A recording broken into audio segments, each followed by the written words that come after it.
Anyone I can get put in this match, actually. You want to play in this match? No, I just want to spectate. Maniac, she wants to play. You got to put her in. I'm ready.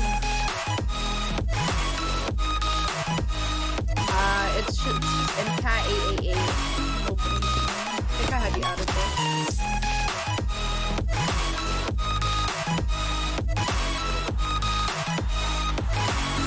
Yeah, that's fine.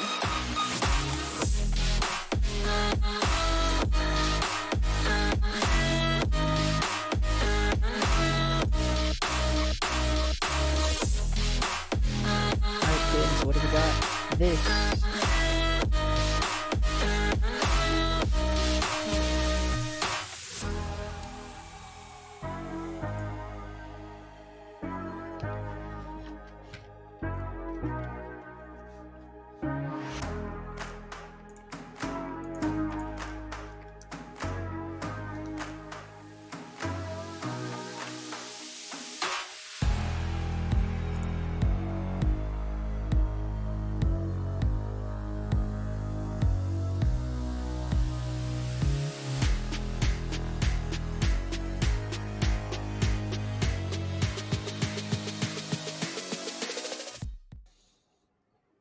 Welcome, ladies and gentlemen. Week 7 Valorant is upon us. We are closing in on the end of our season and have a few exciting streams left for you. But today we are joined by the full trio. It is a rarity. It is a very fun time to be alive here on the Mnvl stream. How are we doing, Friendzone and MCAT? I'm doing really good today, honestly. I'm looking forward to both these exciting matchups we've got here today. We got a lot of deciding factors here as to your position in state, so I'm just looking forward to these next couple games. Yeah, Indeed. for sure. It's definitely kind of getting neck and neck in the league, and these final weeks are where teams come out on top and really prove themselves. Yeah, I mean, our two matchups here today state exactly that. Really solid records across the board on all four schools. We got 4-2 or higher, right? I mean, these are all contenders looking to claim a spot at state. And with only 2 weeks left on the season, guys, you got to know that they are feeling the pressure, right? They know what is at stake. They know every loss just puts them that deeper kind of into the hole. So, I mean, the win is kind of everything at this point. But I'm looking forward to it. Precisely. Yeah, we should have a good week this week. Looking at Shakopee and Roseville. Shakopee did win last week, and Roseville was kind of on a win streak. They had to forfeit for some reason last week. So it'll be really interesting to see if Shakopee can bounce off of that win they had last week, whereas Roseville didn't really have the time to meet last week and get together.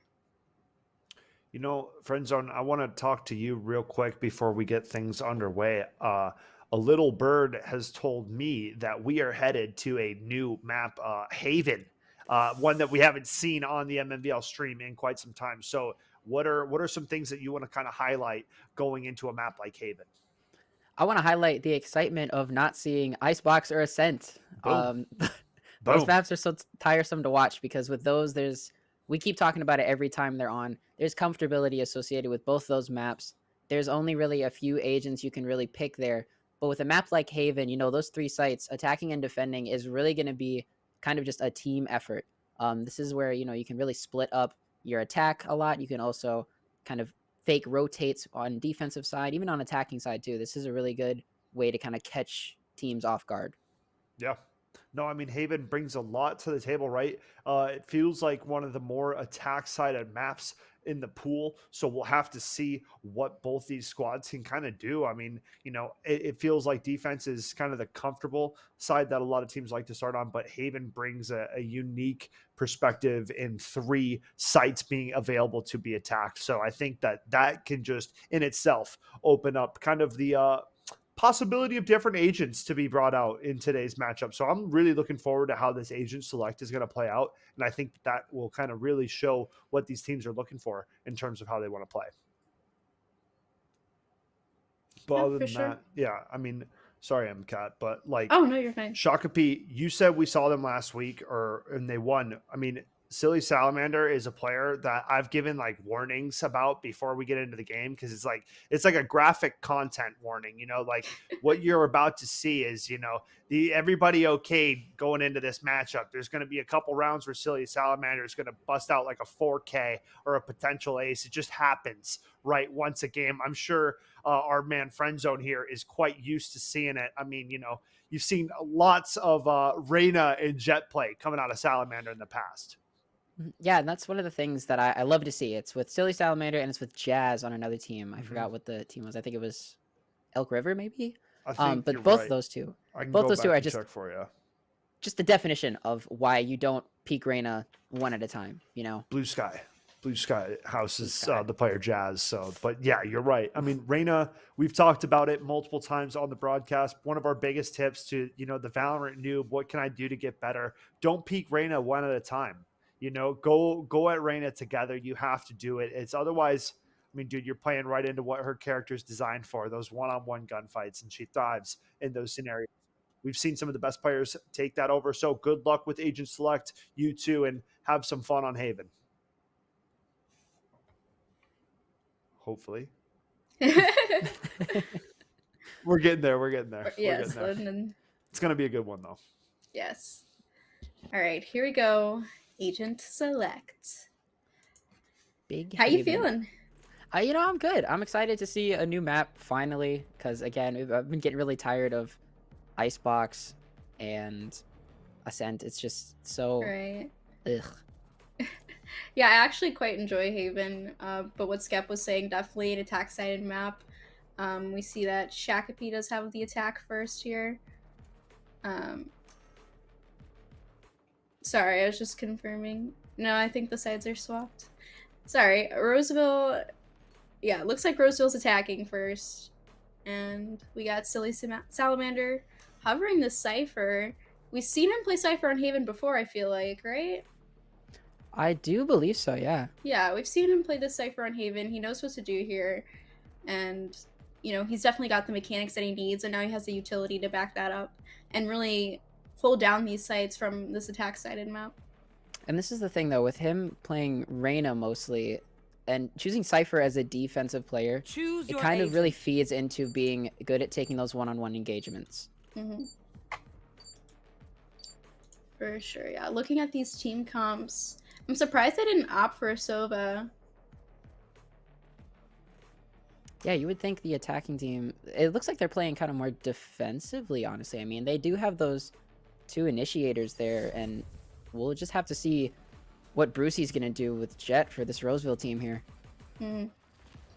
For sure, right? We're loading into Haven. I'm very excited. It's great to be back. I've been feeling a little... Well, first I was traveling, and then I got sick after traveling, and now I'm in recovery, and it's a shocker. I haven't been hospitalized yet. Unlucky string of events, but we are glad to have you back, MCAT. Thank you. So I talked a little bit pre-game about what I want to see from Haven. What would you like to see on this map here? Honestly, I mean, Sova's great on this map. It's disappointing that Roseville didn't pick it up this time, but looking at their comp, we've got two initiators. That's double blinds on these guys, and it's going to be pretty easy for them to push Clemson Tide's Astra utility with that. So I think they're just looking to fast push onto sites and then use a Sage Wall to, create some space for your team. And then, they can play off-site. They can keep some of their util. There's a lot of different options. And when you have two initiators, it makes the game a little unfun, It's blind after blind. And that was one of the things that I loved about playing for Mnvl last year, was that being able to go into a game knowing you're going to be on the attacking or defending side really helps out with the team comp here. With Roseville starting out on the attack here, I'm honestly surprised that I'm not seeing another duelist, because I would think maybe KO could be swapped out for another duelist. Yeah, but you have to really think about what Roseville's game is here. Maybe they don't necessarily have that, all their players have that raw potential that you need on a duelist, and they're better with the utility. And if you can stack that utility and communicate how to use it throughout the round and not just blow it all at once, I think it can lead to some pretty solid and strong fights in your favor. Expert use of that right here. We see KO has full utility purchase. He plans on using all of that as we start this round here. It's looking like a bit of an A push coming out right here. They're all going to go long, looks like. Oh, no. 2 going short. Taking Spike down there, too. Good stuff here. We've only got the Jet and Sova here holding A site. Everyone else is still kind of pumping the brakes now as we wait for Roseville to push up short. And here we go. Richie's going to get spotted. Take shots from 3 different people before getting dropped. Shinri goes down as well. Roseville has the main advantage going into the plant on A site. Right, yeah, and so far so good. Exactly what I was talking about here. They're just looking for a fast push. Here. Get that sage wall down, put down those omen smokes, and play around your util. And here we go. Now you're kind of forcing them all to go through heaven, or you're forcing them to pick a chunk of the wall. Brucey's going to take out Rumor, dropping down from heaven. Lucian's going to get Clemson tied, but Silly Salamander being the lone person left on the Shakopee team. Looks like he's just going to kind of hang back a bit, wait for someone to come off site and get a kill. Sage wall goes down. KO blind, and Lucian gets a 3K in the opening round for Roseville. Wow. Yeah, that was a pretty good entry. You know, like I said with that Sage Wall. Sage Wall is super strong during pistol round. It's a lot harder to break, especially if you don't shoot it immediately. And so like you were saying, it forces them all to come out of heaven or waste their ammo trying to get down that Sage Wall and then funnel through there for the team. So kind of left them with a rock and a hard place, really. Yeah, exactly. And then here we go again. It looks like a bit of a split up on the Shakopee defensive side of things. But Roseville have the gun advantage, and it looks like they're going to have the man advantage as well, pushing onto the C site here. Yeah, it looks like Brucey's dashing in with that Vandal. He's got to be careful not to give it up to the enemy team, though. No, but he's taking that aggressive stance, though, right here. He's ready for whatever fight comes at him.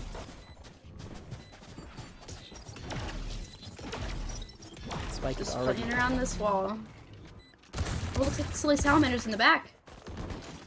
He's gonna get one on the flank. They're still not watching for him, but Brucey takes him out.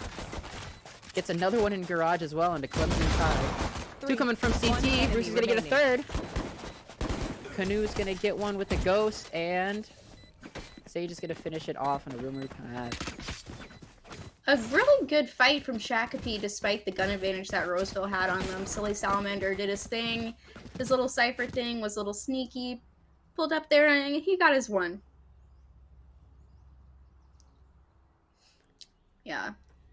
See how the tides turn now that Shakopee has Vandals and Phantoms. First buy round for them in the game. We'll see what they can do with it this time. Looks like they're gonna leave B up to the sole protection of Clemson Tide here. Coach is gonna get that sonar dart ready to go on A long. A couple people are gonna be there to spot it. It looks like we got Brucey here holding garage. Kind of patiently waiting someone to peek out.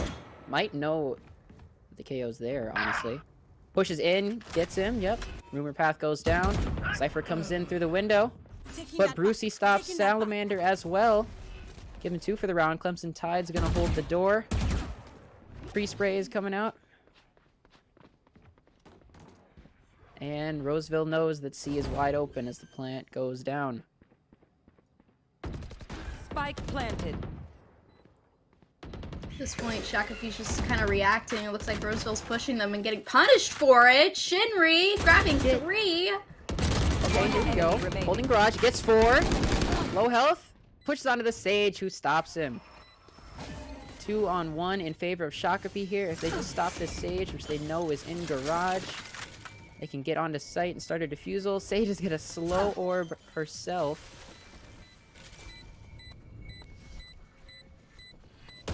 Last player standing. And Koshi takes down Sage. Yeah, good job playing up the contact. Better safe than sorry there for sure. Here we go. First round win on the board for Shakopee. Only took them some Vandals to figure it out. And a well-timed push from For From sure, Shinra. yeah. I think Roseville kind of got a bit too big for their britches there and kind of pushed into CT while the three of them were stacking on that B, working on the rotate. And Shinri just saved the day, really. Yeah. Took advantage, you know. We watched Brucey push in, get a 3K. Shinri answers right back with one of his own. Scanning ahead. We got Koshi's sonar dart coming out. Looks like another A push here. We got Omen smokes up on Heaven. Koshi's just gonna have to kind of play back, wait for his team, and toss his util. Already on site, Sova's gonna spot him. He's gonna take some shots. But Koshi lives to see another day. There's a hole up Spike there. planted. He's got a little hiding spot. Koshi's gonna get one onto Lucian. Oh, nice. Gonna get another onto Canoe. Op's gonna take down Koshi. Salamander drop down from Heaven. Gets taken out by Brucey though. Clemson Tide breaking the wall. Last player standing. Actually, it's smart, but the Sage slow is just too much. I liked what Shakopee did there. I liked how Silly Salamander and Mr. Koshi took control of Heaven because that's a really important spot to have, and grabbing those two was super important, but Silly Salamander just kind of rushed it out, you know? His team was still sitting CT trying to get that wall down and get through all that Sage util. So maybe he just goes for a safer play there. It's that inner Reyna coming out, thinking he can take those fights. All he needs is the cage. Saw And the here we go. vision. Yep, looking at the econ here, this round is going to be crucial for Shakopee. If they don't win this, it's going to be rough positions for the next couple rounds. As Rose will push in with a 2-round lead here.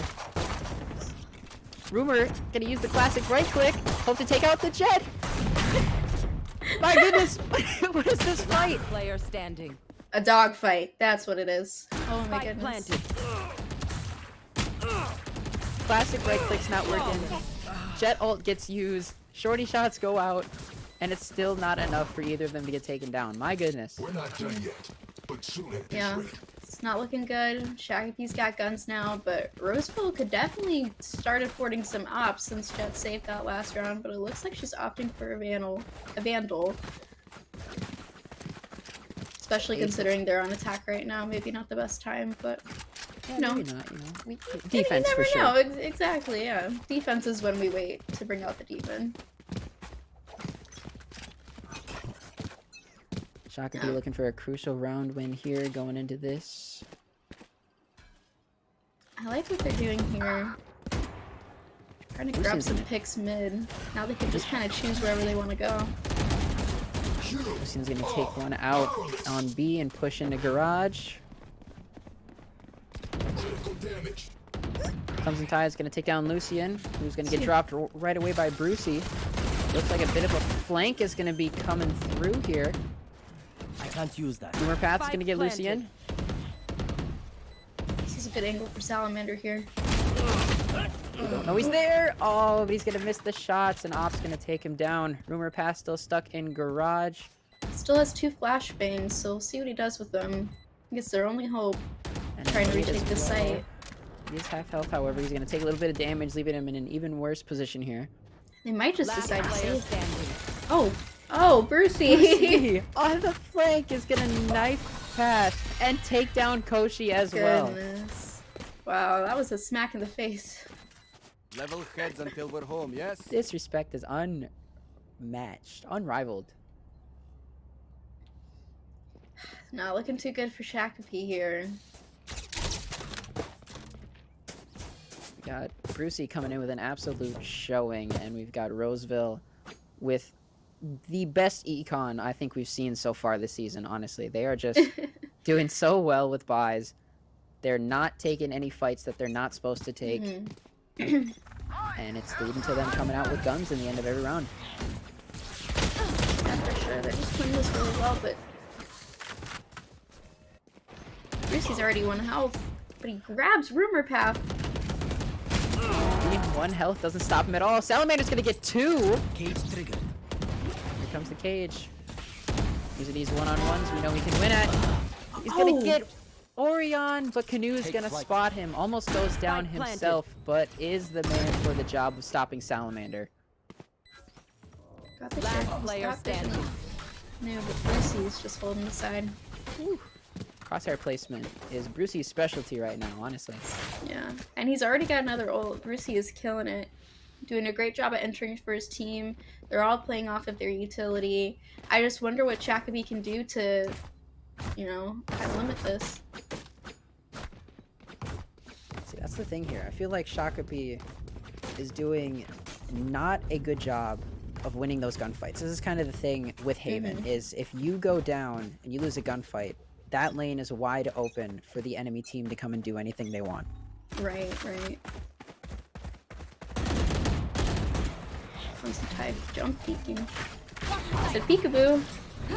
Gonna get the Jet's here info to for chase his you. team. Yeah, Brucey's already here though. Holding top of sight.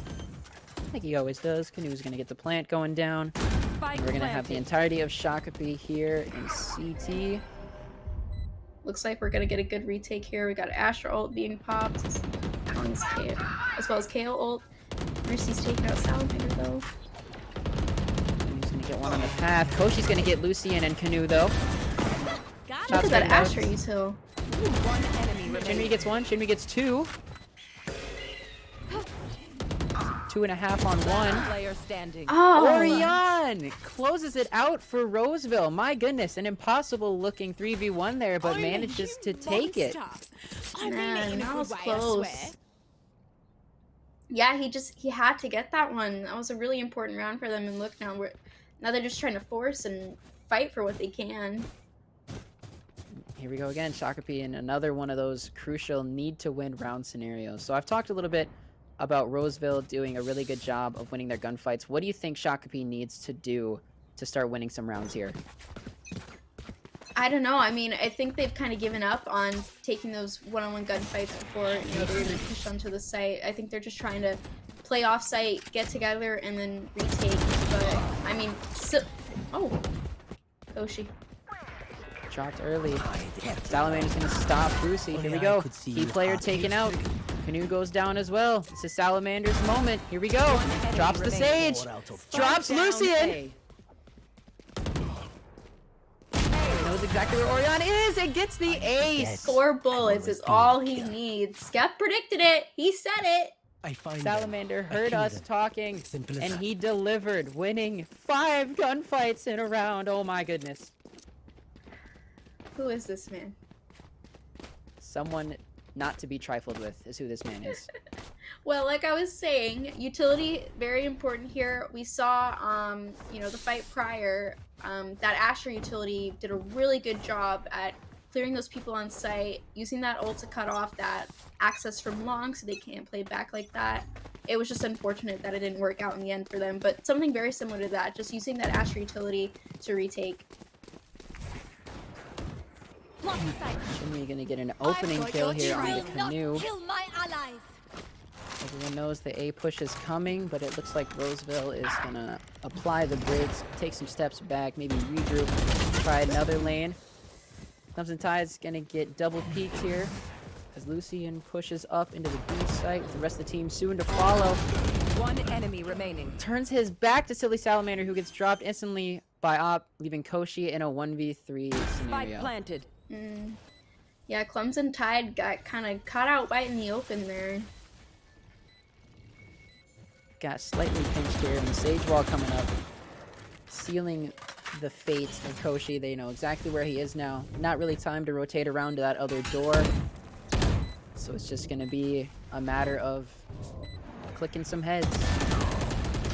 He comes in, he takes out Canu, but gets dropped by Orion. Roseville now 8-2 in this first half. Yeah, that's definitely looking rough.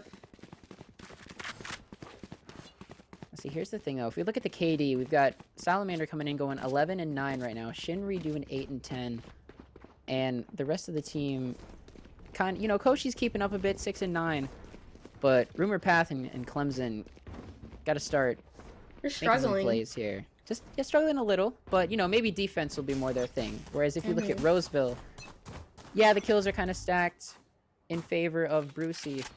but the rest of the team is doing a really good job. I feel like everyone's kind of having their moments. It's just Brucey's getting in there first. Right. Looks like Salamander's doing his signature play here. It's got him an ace last time, so they do it again. Spike down A. Does have two though. Skybird comes in. They know he's there. One enemy remaining. Orion's gonna drop him. Salamander does get the kill onto the KO though. Guy left in a 1v3, and Shinri's gonna drop him with the knives. This is really good for Shaka P. They didn't have to spend any money that round to Last win round that. before the switch. Good for them, honestly. But it is the last round, so efforts could be for naught. Although 8-4 is going to be looking a little bit better going into the second half than 3 and 9 will be. So hopefully they come out with a round win here. Yeah, for sure. I really think it's up to Rumor Path and Clemson Tide. They just have to do what you see Brucey and Lucian doing. You know, Lucian and Brucey just entering with each other. They need to do the opposite of that whenever it comes to retake. Get out of my way! So holding ground is going to be a key in this last round here. It's looking like a bit of a mid push here. We've got Brucey hanging back on A. Is going to get spotted by a sonar dart. Knives out, ready to go. And we've got everyone else hanging out, C and B. But it's looking like an A push. Shinri being the only one on the site here. Brucey, one knife, drops Shinri. And just like that, A is clear. I really enjoy seeing how Roseville is playing this. I think they are doing a really good job at like making their presence known in multiple spots, you know, and because you know they play split sometimes, they like to pinch. Revealing area. They just never know where they're going. Really, it's hard to be prepared for something like that. It's the ball coming out. Canoe's gonna get one on the Clemson Tide. Last player standing. Brucey's gonna get one. Canoe's gonna drop Path as well, leaving it a 1v5 here for Salamander. He's gonna get one on the way out, but Brucey is gonna ultimately take down Salamander, leaving this first half to go Switching 9-3 in favor of Roseville. They will scurry. Well, you know what they say, 9-3 They curse. will die. Maybe it's a good thing they didn't win that one. Maybe they did that on purpose, you know. Now they know game's in their favor. Yes, exactly. Fresh start, clean slate. Let's try it again. I hope that they can play together better this time around, because it's going to take them a couple rounds to catch up with Roseville here, and they can't let it get out of their hands, or it's not going to be looking good for them in the end. But pregame, we were talking about Haven being more of an attack-sided map, so we could potentially see some big plays coming out here from Shaka P. For sure. We know that they have the skill necessary to win games. Let's just see if they can start it up right now.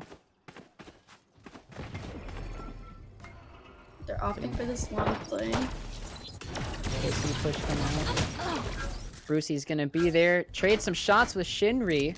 Tide's also gonna get one onto Lucian. Leaving C open. Shaka P with the man advantage. And the rest of the team coming in from A.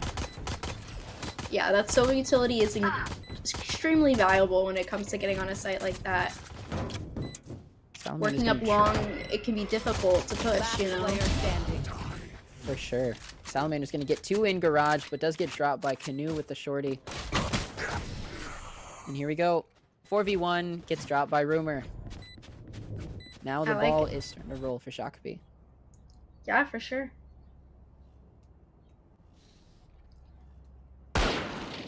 Now they can buy or get a bit of a force going, and as long as they win this round, I think they'll be set. I think that they can maybe turn the tide, get the ball rolling, and really stack up these rounds. And once it's tied, then it's any man's game, really. I've seen both teams perform, and they've both been performing extremely well this season. Cage triggered. Momentum is definitely a double-edged sword. You've got to capitalize on your moments, and it will be on your side. Here we go, though. Salamander with the Cypher Cam. Trying to take some peeks at Garage to see if he can come out. No one's going to be spotted. Brucey's going to shoot down the Sova drone. We've got 4 pushing up long here. Gets one. Goes for a reload, and Tide drops him. Yeah, the timing on that dash was great. Yeah, it worked out really well. They didn't even know he was there. Shinri's going to get up, trying to get off of sight and join the rest of his team. And here we go. We got an even 3-on-3. One down. One enemy Brucey's going to push remaining. out a Garage and get Drop by Shinri.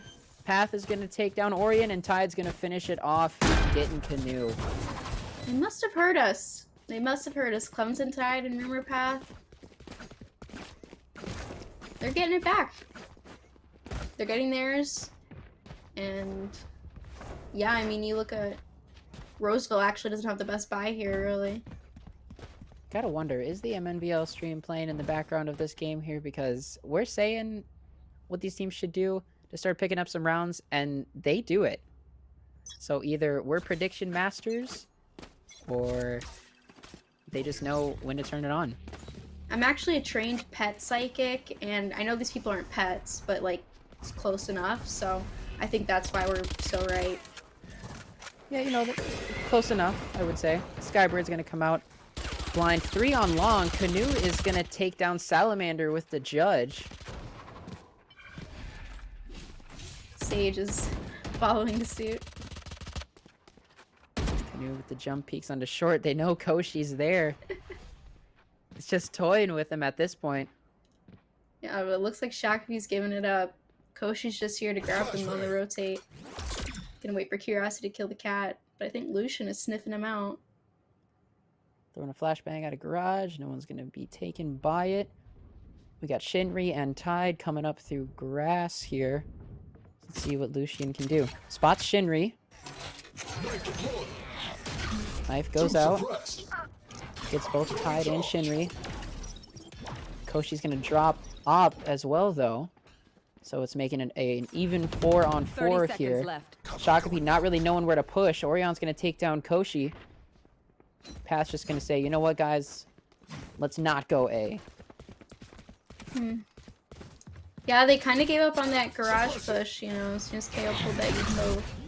See if they can get this plant down in time. Lucian's gonna get Tied. Canoe is gonna get Shinri, and Lucian's also gonna take out Rumor. First defensive round win for this Roseville team. Yeah, I think it slipped through Shakapi's hands. I think they felt a little lost, weren't really sure what to do. They knew they couldn't really push those judges, and A just took a bit long on the rotate, so ran out of options, just had to run B, and then B is kind of a difficult site to get onto unless you've got utility up, time to put down that utility and stuff, because there's 2 ways that they can get in on there on you, and lots of angles. Looking like they were a little bamboozled there with the push. Every site they tried to go onto, there was 1 or 2 members of the Roseville team there, and they just didn't want to try and do anything with it. But now, looks like they're going to go back to the old tried and true strat on Haven and just shoving the whole team up on C-Long. Shakapi's going to need this round for their econ. It's going to get rough again. We're going to go back to where we were at last half. It's getting close for Roseville. Just 2 off match point. Brucey's going to take some damage while trying to cross and get out of that corner. But he does live to take another fight. Salamander's going to get Lucian, who's going to then get instantly killed by Op. Once again, another 4v4 situation here, but they know the team of Shakapi is here at C, trying to mount a push. But Roseville is still pretty spread out. I'm liking what I'm seeing here. Yeah, for sure. Just sitting back. I think they're waiting for a good opportunity. Gotta clear this jet, though. Brucey's getting healed up before the team pushes. She gets blinded and, gosh. Triple peaked. Koshi's gonna claim the kill onto Brucey. Shinri's gonna be up on top as Roseville starts to slowly push out from CT. Huge blind from Canoe. He's gonna take 1 down, take some shots onto Jet too. 1 enemy remaining. Shinri goes down. Orion gets tied, leaving Path in a 1v3 here. Does have the angle with the main advantage. Panics a little bit, but I mean, what can you do? Canoe Very with close, though. That Sage was pretty low. True, but at the end of the day, Canoe doing some work with that Bulldog. Got a 3K on that round. And unfortunately, Shakapi just doesn't have much of a buy this round. They've got a little bit. They put all their pennies together and they pulled out a couple Spectres and Vandals, but you know, this is going to be a hard round for them. Roseville has the gun advantage. and it's looking like it's going to be match point here in a sec. They could still win our round here, and it would do a little bit of damage to Roseville, who are also having a couple teammates going full buy this round. Yeah, Brucey opted for the op. He really is listening. Didn't know too much. Plan goes down. Swift taking the site, and looks like they're just trying to play off. Seems they realize that most of Roseville plays off of the site, and they all have to rotate back on. And here we go. Op's gonna be the only one left in garage. Path is gonna take down Canoe. Salamander. Ooh, gets the headshot, but enemy no remaining. diff. Op's gonna get 2 before getting taken down by Clemson Tide, leaving it a 2-on-1 advantage in the favor of Shakopee. She still got her stars. But it... Wait. Did it get halved? Last player Looks like- standing. It didn't, but either way, the round's gonna go to Shakopee. Nice, Koshi solidifying it. Save That was round. confusing. I couldn't tell if she was getting sucked in by the star or not, or what was going on. I think that was the idea, But it looked like she was still in the diffuse animation. It would have taken her out. So I don't know why she got off. Maybe Asher put down another star. one of those mysteries that we'll need the Scooby-Doo gang to come in on and analyze that. Yeah, for sure. I'm liking what I'm seeing here from Shakopee. Once again, going with the Rush C, don't stop strat. You Site looks are clear. powerless. Play that. Push up, drops Lucian. I know exactly where you are. Salamander also takes out Canoe. Now knows exactly where Roseville is. And now it's a 5v3. The guns were pretty even this round, actually, considering those big buys Roseville had. Salamander. Gonna get timinged. Oh!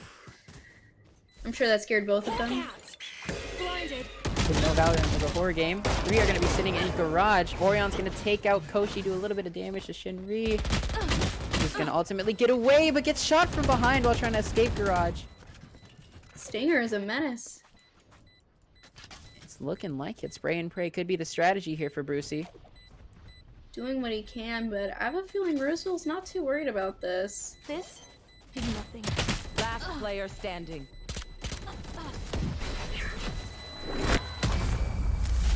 Pat's going to take out 2, leaving this 7 and 11. Still in favor of Roseville. Roseville does only need those 2 rounds to win. But Shakopee is starting to mount a comeback here. And now it's looking like they're going to have the gun advantage as well to put more of a hurt onto this Roseville team. Yeah, for sure. I would say the buy looks pretty even, but it's getting tighter and tighter for Roseville. If they don't win this, then they might just be under Shakopee's boot for the next couple of rounds. Yeah, it looks like we're gonna rush another C push, but Roseville is still committing to that one person, one site rule. But they sent Sage here, and I think that she's definitely the answer to slowing down this push. Slowed it down by a few seconds. Wall gets dropped. Shinri's gonna wall bang. What just happened? Asher wall here is huge. Grounded. Oh my goodness. Shinri grabbing his co-conspirator, Brucey. Gonna take down Canoe as well, leaving this a 2-on-4 in favor of Shakopee, who have the spike down now. Here's that double initiator I was talking about. This is Valorant, guys. Oh! Ooh. Lucian gave it with the a fighting chance, yeah. And, you know, exactly what Shakopee needed to do, they did it. And looks like Roseville's not gonna have the best buy. They might be looking for a save, but they do have ults. Jet might have to pop knives. Wonder where this game will lead us. Yeah, you know, these are the things here, you know, we like these close games as we get further and further into the game, you know. Mm-hmm. We've got Roseville kind of lightly saving, Shakopee on a full force round here. They're trying something different. They're trying to get that A push. Lucian Takes out Salamander. Poor guy.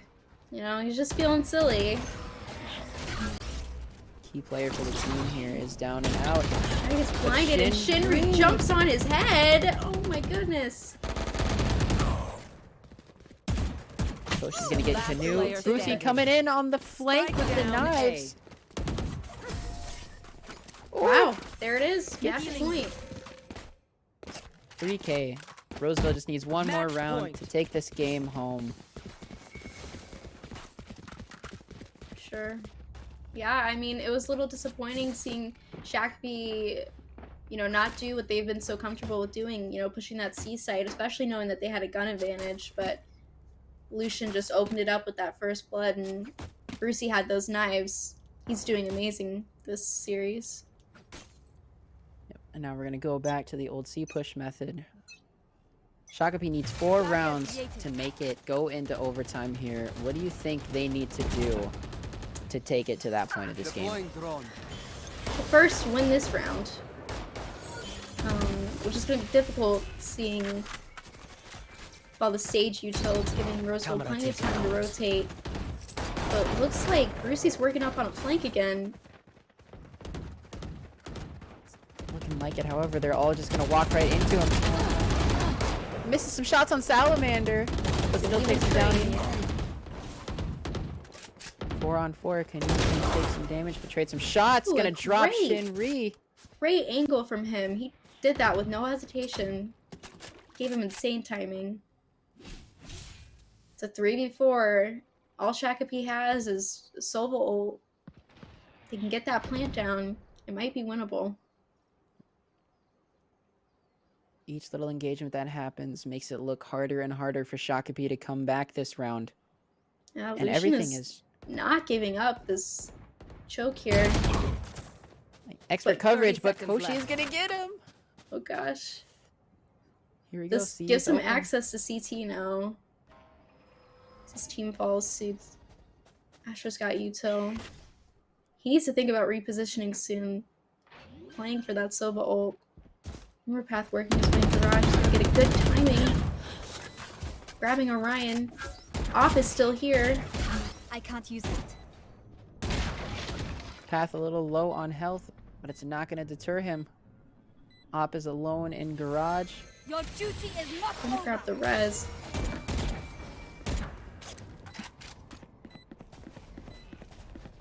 Here we go. Give us a 3 on 3 with that res. There's that Sova Playing it. ult. Cleaning up loose ends. Looks like Path is going the long way around. Getting a different angle on these guys, but Canoe sniffed him out. Oh! One enemy remaining. Oh Last no, player Shakopee's standing. gonna take this round. Here we go, 9-12. All right. Koshi Aim sending discounted. airstrikes. Oh my goodness. Here we go. Another one. It's looking Lucian's like, still opting for this shotgun life. and Roseville's gonna have to save this round. Okay, this game just got interesting here. Yeah. Honestly, there's 100% a chance.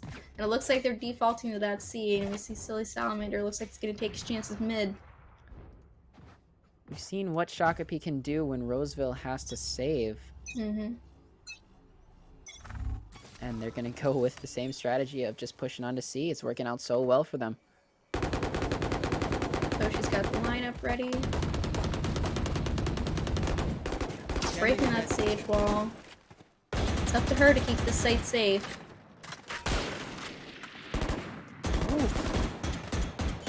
Now the Marshall... Haircut to Koshi here. yeah, the Marshall is a very inexpensive gun that does a good chunk of damage. So really something nice to have if you want to try and thrifty.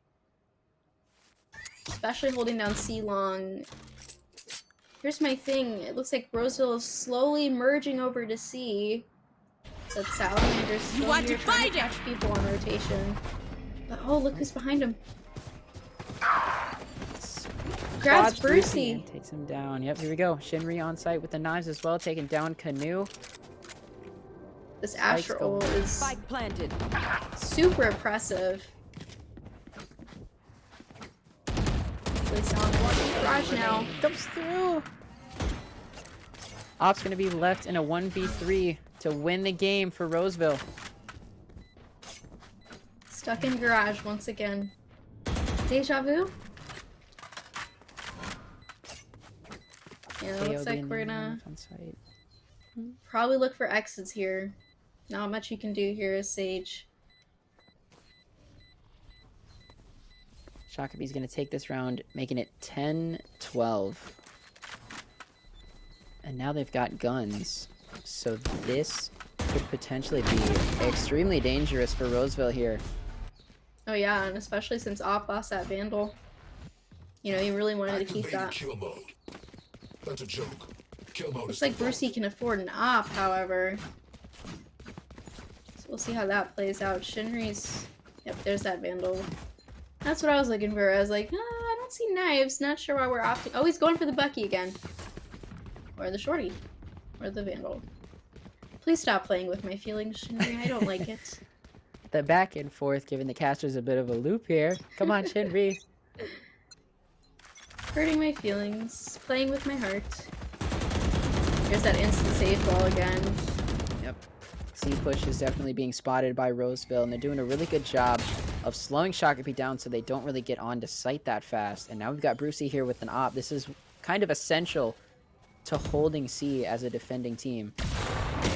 This is a good Gonna angle. miss the shot, though. No.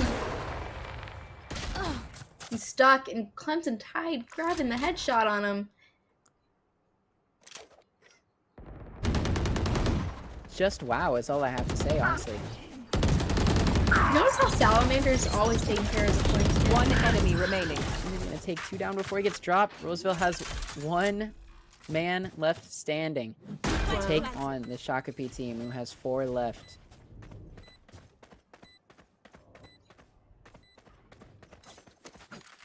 Here we go. Let's see what Lucian can do here. He's coming in from B.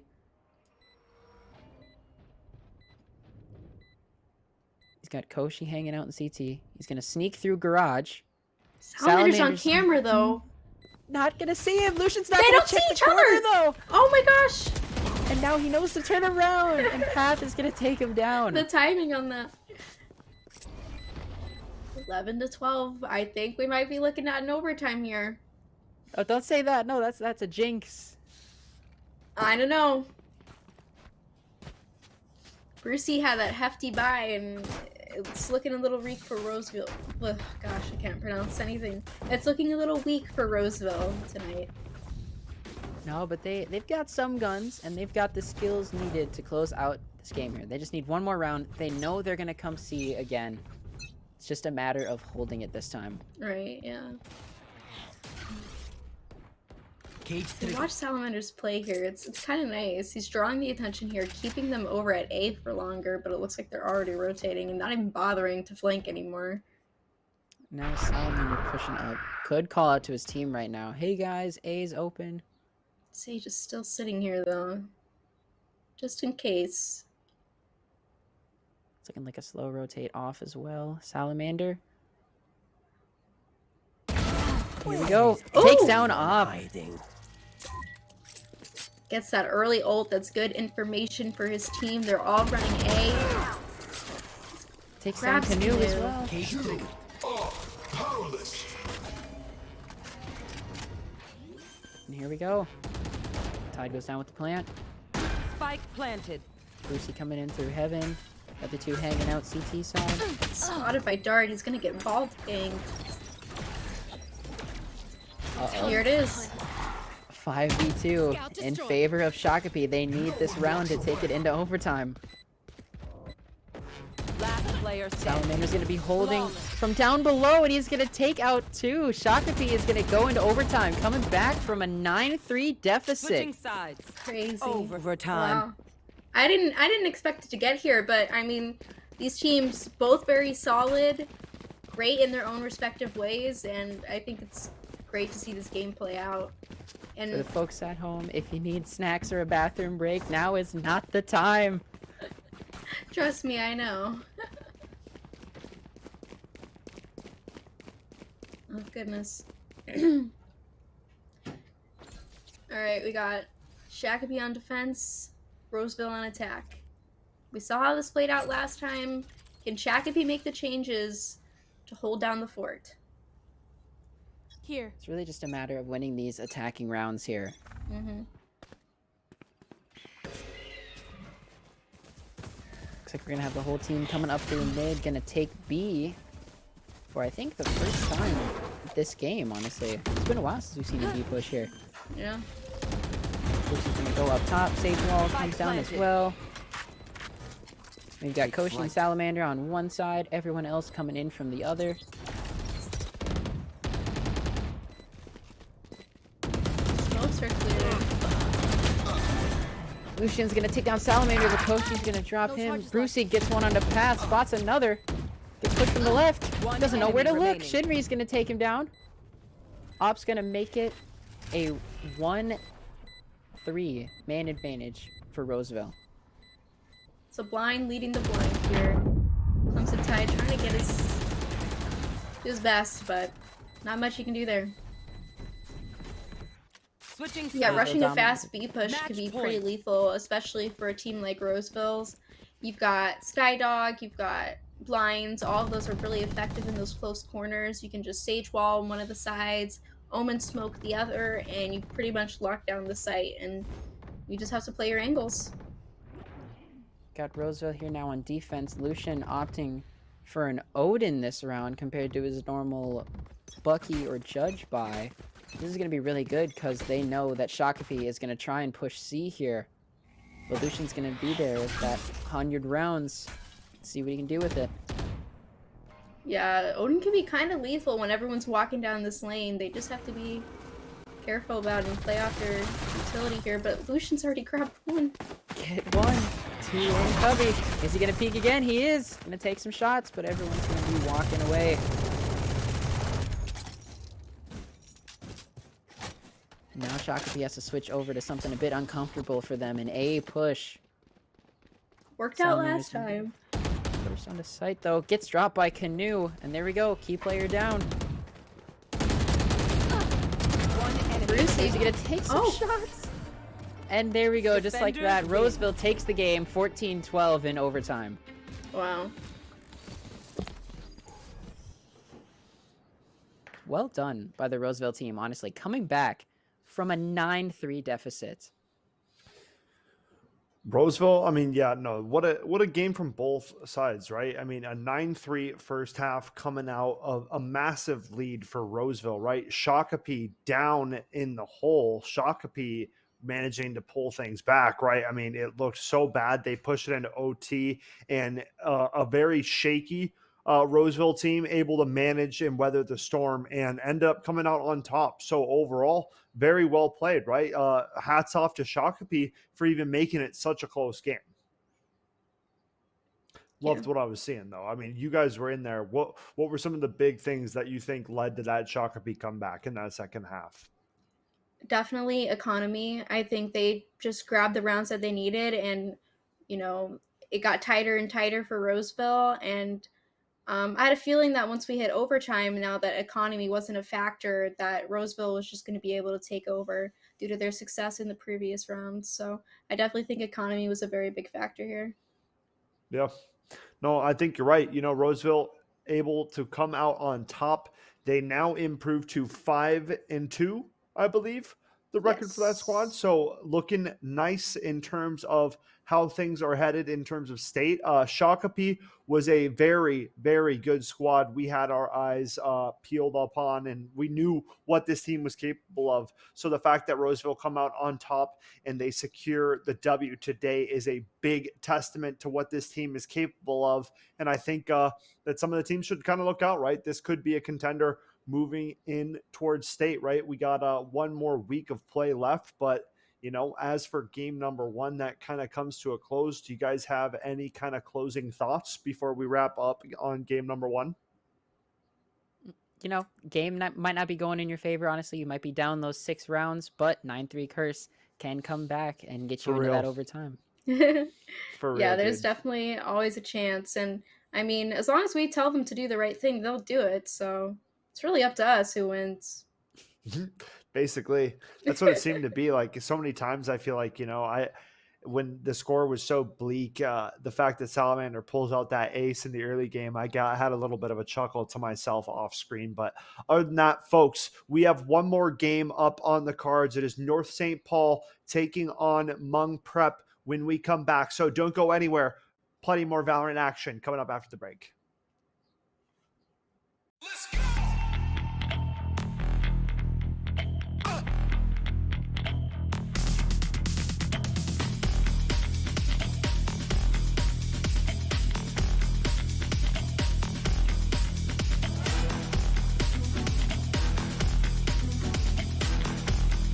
He just draws it out a lot more. Yeah.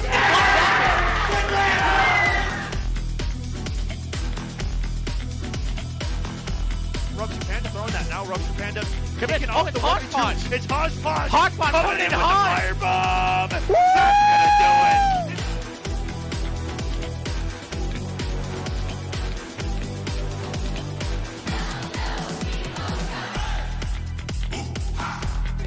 Can't allow a freebie like that to close out a game that's been as tight as this one. The shot! Not gonna win it. The rebound denied. Are you serious?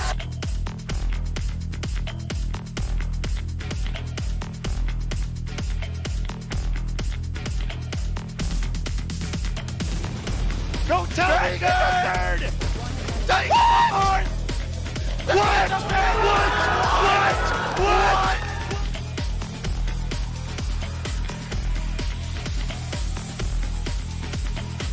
Wait, he might. Wait a second. Oh my goodness. He had to. What? What? From what? He's running out of mana. But he's still bumping him.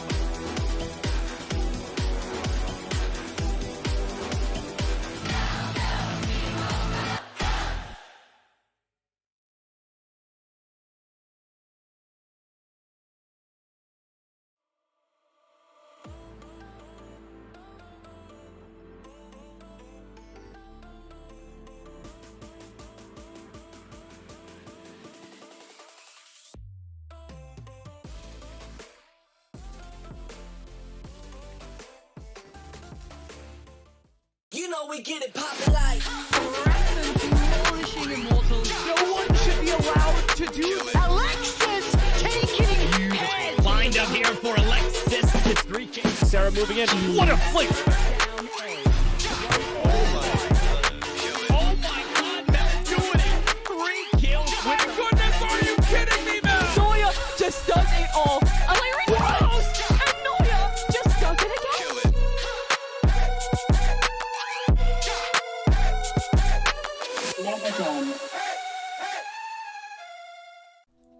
Here at Concordia St. Paul, you will have the opportunity to earn a degree, make lifelong friendships, and play a game you love on an esports scholarship. For more information, visit csp.edu/esports.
Welcome back, ladies and gentlemen. We just watched an action-packed game number 1 that went into the depths of overtime.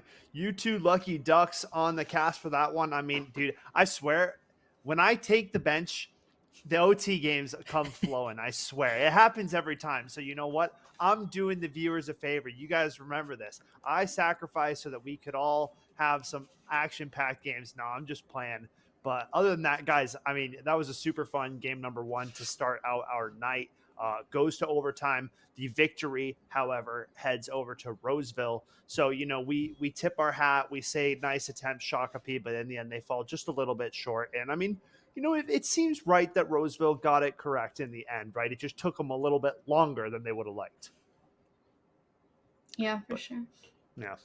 I mean, now, though, looking ahead, we have North St. Paul taking on Hmong Prep. This North St. Paul team coming in with a pretty strong record of a 5-1 status. They got to be near the top of the league, right? In terms of, you know, the Apple Valleys, the Minnetonkas, some of those teams that are just, I mean, absolutely different on the server. And I think opposing them in Hmong Prep, a slept on team, a 4-2 squad that doesn't get some of the recognition that this squad maybe deserves. And they have kind of historically put on big matches when the lights are kind of shining the brightest. So I think I'm looking forward to this matchup.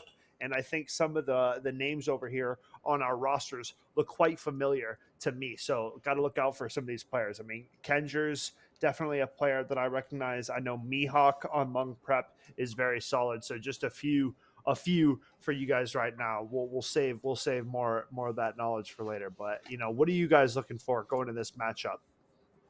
I'm looking for North St. Paul to perform. They've been doing it all season. They've been going up against some really good teams and coming out on top. One of them in particular was last week when they went up against the JV squad over at Minnetonka, which we know how good they are.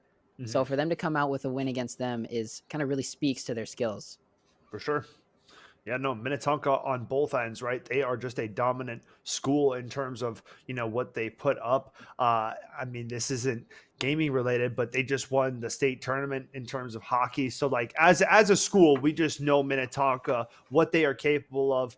They produce some winners over there for better or for worse, but we got to shake their hands regardless, tell them that they're doing a great job because they are, dude. They're just beasts, you know. I mean, this Tonka Val team, my goodness, if you guys saw what they did to Apple Valley at the last state finals, man, I was shocked. I was blown away. I mean, you hear me losing it a couple times. I had to shake myself back into it a couple times. I mean, it was that absurd. But I mean, nothing but the best. This Valorant League has gotten so much more competitive. It has grown so much since the start, and I'm happy to be here. Happy to see every single school get better, right? Because that's what it's all about. So many of these schools are trying so hard to claim these last few spots at state, guys. There's 2 weeks left. It is week 7, week 8, and then the show's over. It is get ready for All-Stars and get ready for state. I mean, guys, 2 weekends? I know you're pumped. Oh, yeah. I'm looking forward to it for sure, especially coming in with 2 days worth of Valorant. Oh, yeah.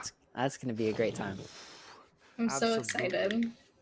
Excited is like an understatement. You think like you could come up with a better word, but I'm not seizing the moment right now. I can't. It's not coming to me. You know, excitement, enthralled. Awesome. Just it's gonna be amazing, guys. Yes, good luck with this one. I don't even know what map we're going into, so it's gonna be a surprise to me. I'm praying for not Ascent. Let's go. It's Icebox. That's it's like okay, you know, we'll take it. Yeah, we will. Yeah, I mean, North St. Paul, definitely a real heavy hitter, definitely a beast when it comes to the other teams that we have in this league. They can hold up their own against those Apple Valleys, Minnetonkas, Blue Skies, you know. And I honestly, the first time that North St. Paul really proved themselves to me and really solidified them as one of the top contenders in this league was whenever they went up against Lakeville North. That was another really strong team. They both had the same perfect records, but ultimately North St. Paul came out on top there. And that's what we'd love to see here. You know, we love to see dominant teams coming on to the Mnvl streams and showing us what they're made of. And we got the picks here coming out. Hmong Prep is going to go for kind of an aggressive defending stance, honestly. You know, we got the typical Sova and Viper. And then we got you know, fan favorite for me, we got Rays coming in for both teams here. I'm expecting to see paint shells galore throughout this match. Yes, paint shells and Viper mollies. I'm Select so your excited to agent. see Viper on Icebox again. Beautiful, well done. Along with the Sova picks, definitely staples to have. And you can't really go wrong with Sage. I think she's great on defense, and I think she's great on attack on Icebox, and a really solid Sentinel to have.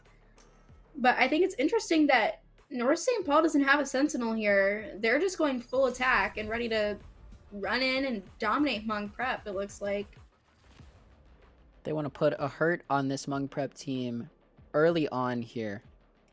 Here we go, loading into Icebox. Now, with the team comps here, we kind of have, again, this is one thing we always talk about with this map and Ascent is the comfortability. You know, you're always expecting to see Viper picks come out. You're always expecting Sova.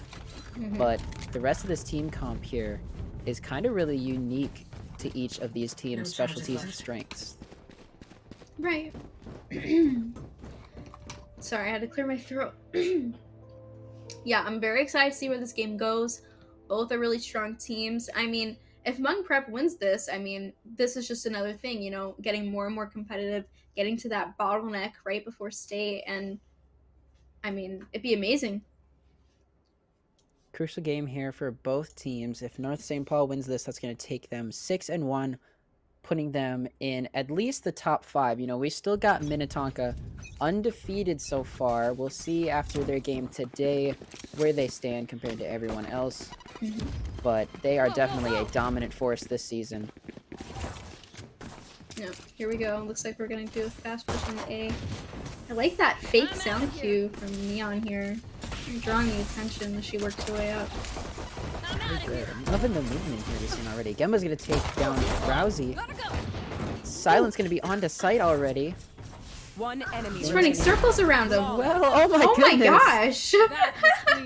Keep it up. Wow, that was wild. I love seeing good Neon gameplay like that. Movement on Neon is really important, and it's kind of a difficult skill to learn. You know, she's got a pretty high skill cap in that sense. It's hard to make her work. Yeah, we're seeing her work right now, honestly. Great start for North St. Paul. Winning that Pilster round. It's going to feel great for them. And now they're going to come in, force, hopefully get another round win here. I'm out of here. Silent or Loud on the prowl, following that Sova drone. Scythian. Gonna spot them coming. Takes a tactical retreat, and here we go. Silent or Loud coming in. Scythian's gonna get dropped. He's gonna get taken out. Trice gonna do a little work with the Bucky on Mihawk. Drowsy's gonna get one onto Gemba here, making it 3-3. Raze is getting healed up. Things are looking pretty even. Spike planted. With the Marshall, gonna take down Daniel. One enemy Shot to remaining. the head. Last player standing. 2-on-1. Rankers grabbing Rex. Try and get that half off, but grenade is huge here. Just misses it. He's 1 health. All he's got to do is hit him once. Oh, but yeah, he didn't get the half. He's got to reload. It's just unfortunate. Positioning Druzy. everything in that round. Yeah, couldn't get that half off. It's hard to do when he's got util left over. It was a good try though.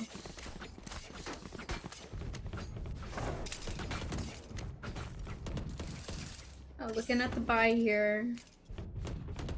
North St. Paul did lose all their guns pretty much there, so they have to kind of force again. But it is looking a little bit more evenly matched this round, however. North St. Paul is going to be pushing onto A, it looks like, as they hold a little bit from mid. I'm loving the Hmong Prep split here. Yeah, me too.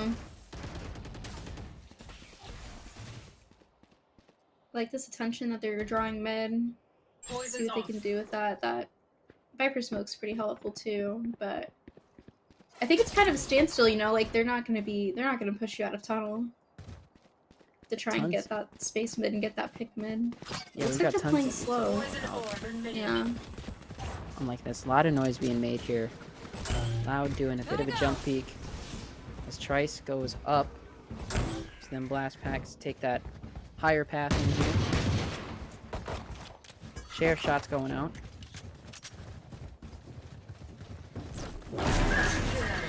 Ooh, clean shot. My goodness, excellent Sheriff shot there. Trade of the Vipers and trade of the Sova going down. 4v4. Canadian hurts. Shot to the smoke. Can't get out clean enough. Rux 4 on doing some 3. heavy lifting with the Marshall here. Oh yeah. As Hmong Prep looks to get their first round win here. Vasic's gonna take down Loud. Rux is gonna get Trice, and Vasic's also gonna get Kengers on the way out too, giving them their first win. Well done for Hmong Prep here. This is good. Pretty sure North St. Paul had to spend a lot of money to get those forces out, so I think they're gonna have to save again. I could be wrong. Nope. Yeah, it looks like they could afford. Okay. They were saving. I was being silly. But we've got guns out, and it looks like Rux is opting for the op, which is big on Icebox, really. It can really be really oppressive, take up a lot of space, cause a lot of fear in the hearts of North St. Paul. As long as you hit that first shot, I mean, that's all you need, and they're fleeing to B. Oh yeah, I'm loving what I'm seeing here. Rux trading that Marshall for an op. KO Knife's gonna come right at him. Not even gonna flinch at all as he waits for someone to peek this. That's spotted on recon hold. Gotta be careful here. Go back for a similar angle, however, is gonna get blinded. He's KO'd. As Loud's already gonna be onto site, putting some pressure on Hmong Prep here. Takes down Rux. Spike goes down, and we've got Hmong Prep Spike planted. trying to play retake this round here. Is gonna Mihawk take down Loud. Key player for them. Finger's gonna get down Bassett. Almost gets dropped. Mihawk's gonna take Daniel. Here we go. We got a 3-on-2. Hmong Prep needs to get onto site here and do some damage to North St. Paul. Running out of time. They're running out of health. Scanning ahead. Not much they can do here, but try and get their Last player ones. standing. Finger's gonna keep him underneath. Mihawk's gonna see him, however, and take him down before getting dropped by Gemba. North St. Stacking Paul. 3 more kills to his KD. Mihawk's doing pretty well this game. You like that? You know, the whole team honestly is doing well. You know, we're seeing pretty even KD across the board here for Hmong Prep. I don't want to jinx it, but I'm not gonna lie. I have a feeling it's gonna be another overtime. I don't know. I mean, you know, like Skep said earlier, whenever we're doing stuff together, there always seems to be an overtime game somewhere in the mix. That's true. Remember that first time we casted? We had like 2 triple OTs in one. Callback. That was what, opening week, and we had triple overtime and quadruple overtime. My It was goodness. insane. It was a historic moment for sure. Gotta go. Alright, looks like they're just gonna follow in this Sova drone. Try and get their Mihawk's util here. This. Go, go, go. Tankers is gonna get an early pick on a Vasic. It's moving crosshair though, my eyes. We're in kitchen. Yeah, it's a little disturbing, but you know, Silence got it on lock. He doesn't even need it. He used a shotgun anyways. He's back here in CT now, but Mihawk's spotting him out. Oh! My misses goodness. the first couple of shots, and it's Last punishing for player him. standing. Rux is here, but it's too late. Unless... Gets one, but Daniel spots him. 4-1 for North St. Paul. We've seen what they can do so far. They do a really good job of getting onto site. What do you think Hmong Prep needs to start doing to shut down North St. Paul? Yeah, definitely. I think Silent or Loud is just really getting the creep up on them. I think they really need to be utilizing that Sage slow more, because that can be lethal for some of these Neons. You know, they're running out, no gun out, and I think that's what needs to happen really, but it just all depends if the Sentinel's on the right side. It's a guessing game. Finger's ult's gonna cancel Rux's knives here as they make another push on the B site. The rest of Hmong Prep coming in from A. Neon does have ult. Oh, Rux gets one with the classic on a buy round. My goodness. Doesn't even need the knives. he's got the knives back now, though. I think it might be lethal. Picks up one on Kengers. Here we go. We got the key players out. Now it's just clean up on the rest. Cheeky angles. Daniel knows to back off here. Excellent work from Rux, canceling that B push. Yeah. Our St. Paul's kind of lost now, but Trace. Oh, Trace. Nice little 2K there. Where have you been all this game? Satchel pack onto 2, but gets taken down by Drowsy. Not before doing a lot of damage to him, however, though. Yeah, it's 2 on 2. They're both low, but this Viper ult is going to be hard to get through, but it's just going to take one bullet. Last player standing. Drowsy gets it. Here we go. Sova does have ult here. Nowhere to run. They have to do his best to push him while they can. Spike's down still pretty early. Last Nice, player Drowsy standing. popping that ult to secure that kill. Dice to fall damage. Aw, Still no match. Sova saying there's nowhere to run except for around the ultimate. Thrifty. A nice Thrifty coming out from Monk Prep, and I think this could be what they need, really. They've got res, they've got Viper ult, they can lock down a site if they wanted to. They've got the guns to do it now. But North St. Paul still riding off those 4 rounds here. They've got enough to buy. Silent Aloud opting for that Bucky again, still is hanging on to that ultimate, just in case.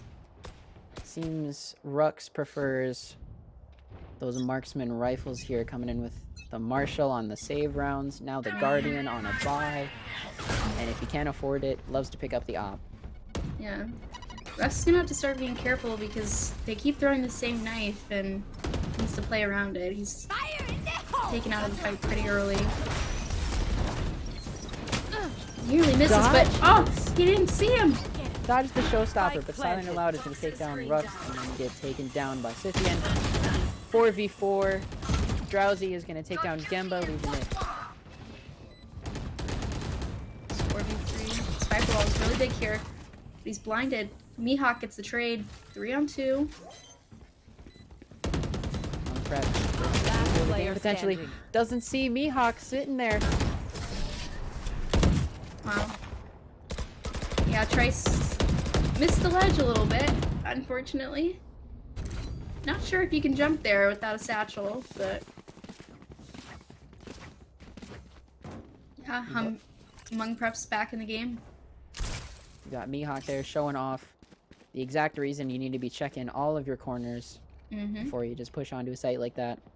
For sure, and especially with the Viper. Especially with that many people left too. You know, there's only so many angles to hold on a site like that. So there's not Someone's really gonna be many places close. to look. Yeah, but there's definitely gonna be someone there.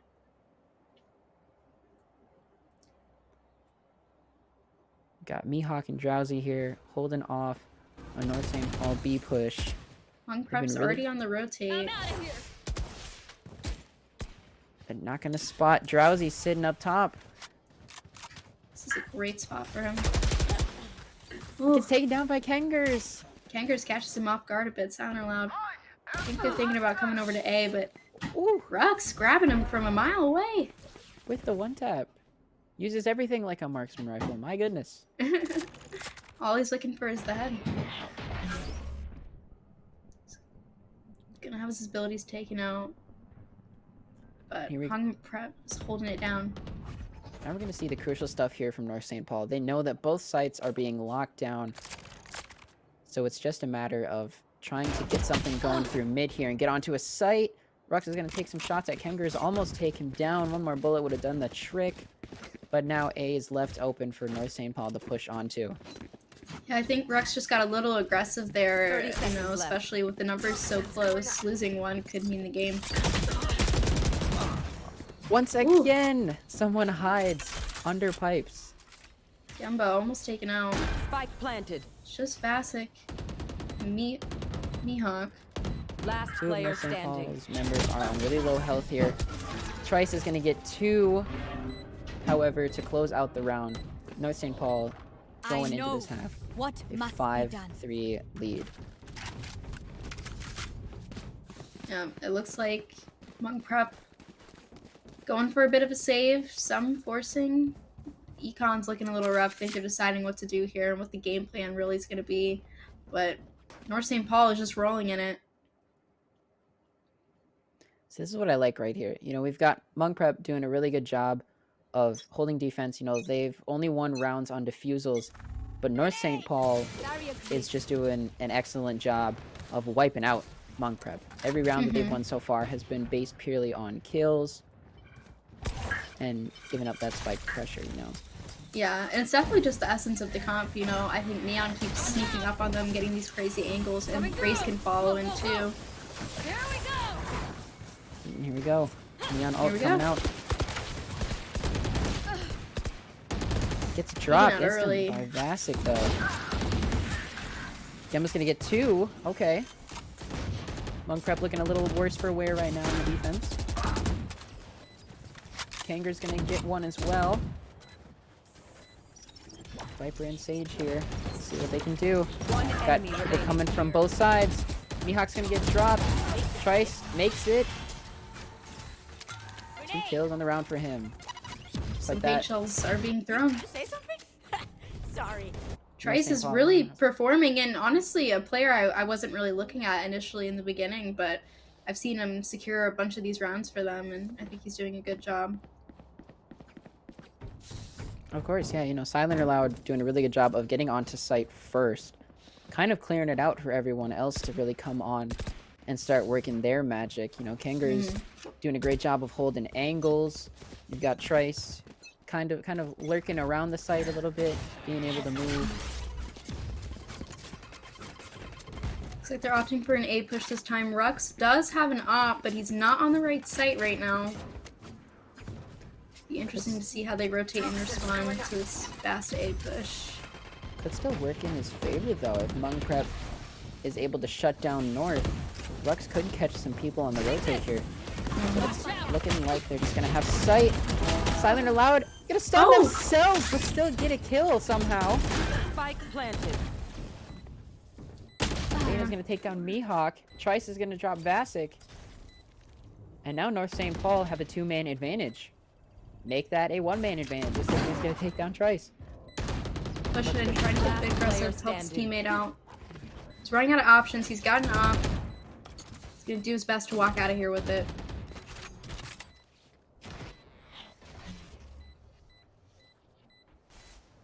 So North St. Paul is gonna take another round here. As Rux goes for a save. Got both a sheriff and an op. Looks like he... Maybe? Nice. Oh my goodness. It's Kengers.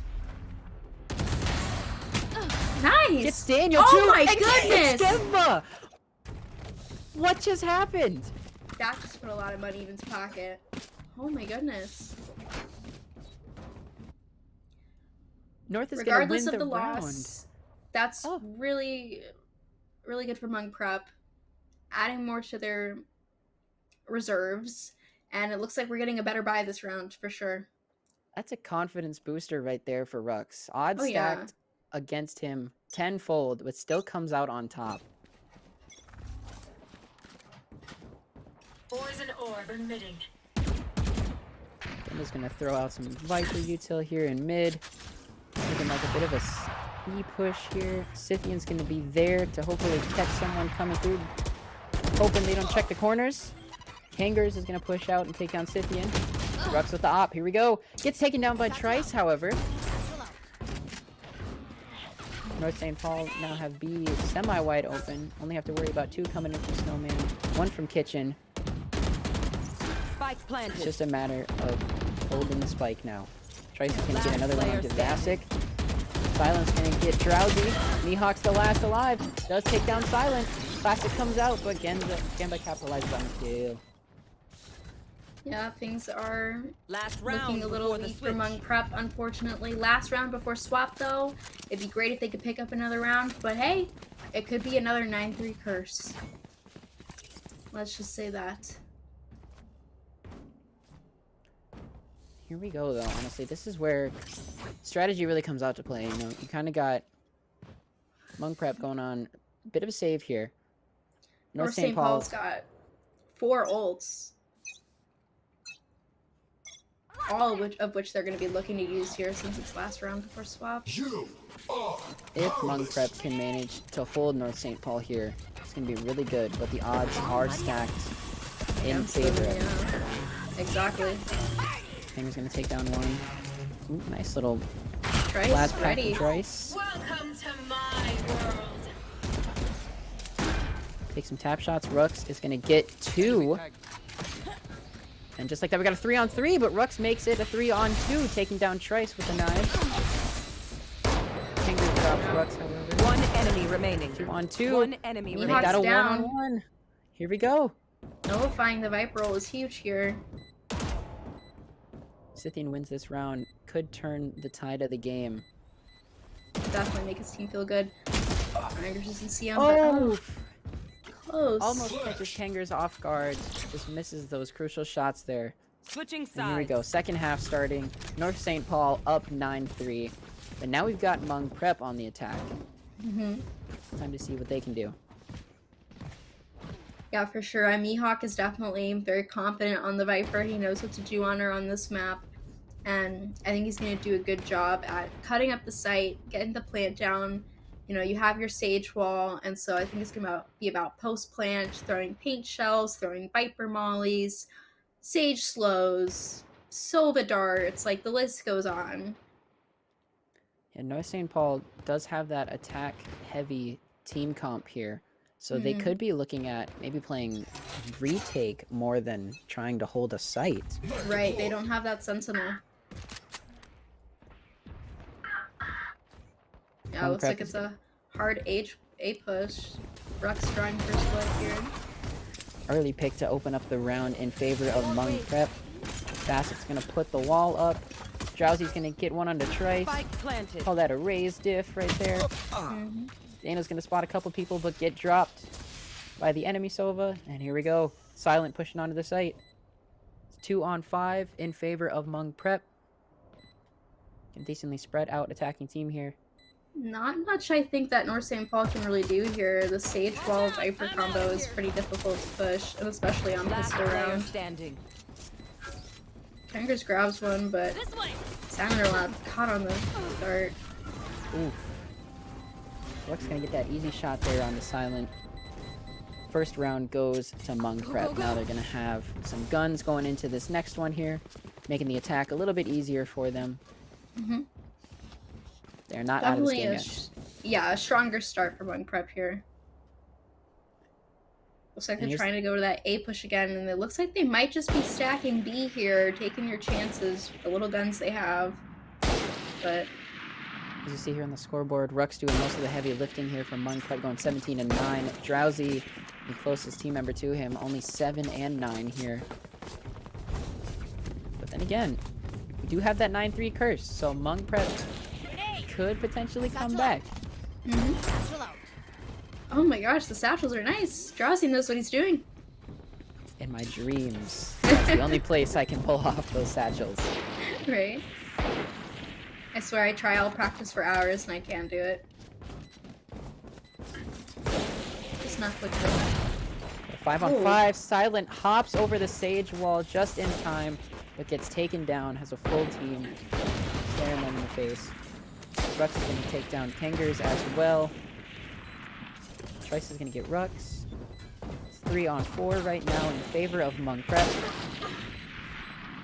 Yeah, it's difficult. 1 enemy remaining. North St. Paul had to play retake here, and despite the 2 initiators they have, it's a bit difficult, you know? They had the gun advantage, and them forcing that round is probably going to keep them down. Yeah, and this is the moment where North St. Paul is definitely regretting not having that Sentinel on their team. You know, they got the good lead built up, but now they're playing defense, and it's looking a little rough for them. Yeah, it looks like they're forcing up some of these rifles here versus the double up round for Hmong Prep, so we'll see how A goes for them this time. Looks like North St. Paul's ready for it. Finger is really the only one who's able to fully buy here for this North St. Paul team. Everyone else kind of reserved on their econ here. Oh my goodness. What is that Eight. angle? I don't know. Where was that even from? I couldn't tell ya. Through a wall, I presume? Kangaroo's grab Drowsy on the entry, though. They're getting that sage ball down. Mihawk's on the wrong side, though. Spike planted. Here we go. Monk Prep making this 2-on-3 in favor of North. This is where retake for them is going to be crucial. They have the man advantage. Rux is going to get one, however, and land a shot onto Silent as well. So I'm sure if he's got knives. He's lethal with it. Here we go. Rux has Silent 3. allowed. Gotta make a decision. Can do it. Basic ends it. Here we go. Monk Prep coming back from a 9-3 deficit. Here we go. I told you. I told you. Expect the unexpected.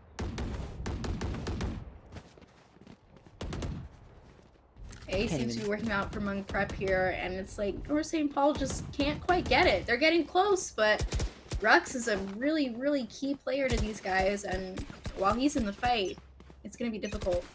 They don't have good buys. It looks like it might be another round for Monk Prep. Here we go. This is where Econ really comes out to shine in this game here. You know, you can have the round lead going into the second half, but if you don't have the necessary funds to get the equipment needed to succeed or win, it's going to be extremely hard for you to come back. The Sheriff's seeming to do good work for this North St. Paul team here. Drowsy just does not give a care in the world. W key all the way. Blood does get taken out by Silent or Loud. Killboard. Oh my goodness. 2-on-2 here. Another close round on this A site. But the key difference here, we don't have Rux. Looks like we're going to be playing off-site, playing off that util. It looks like Viper's got a lineup over here. Could be wrong, or she's just trying to get up onto rafters. No, there's a Last line. player standing. Basic's gonna take down Daniel Trice. Last man left standing. Hoping to get a win and stop the momentum for Monk Prep here. Yep, there's one Enemy remaining. Bassic gets taken down. There's not enough time. Trice got his satchel out of there, keep his gun, and move on to the next. 7-9, Monk Prep versus North St. Paul.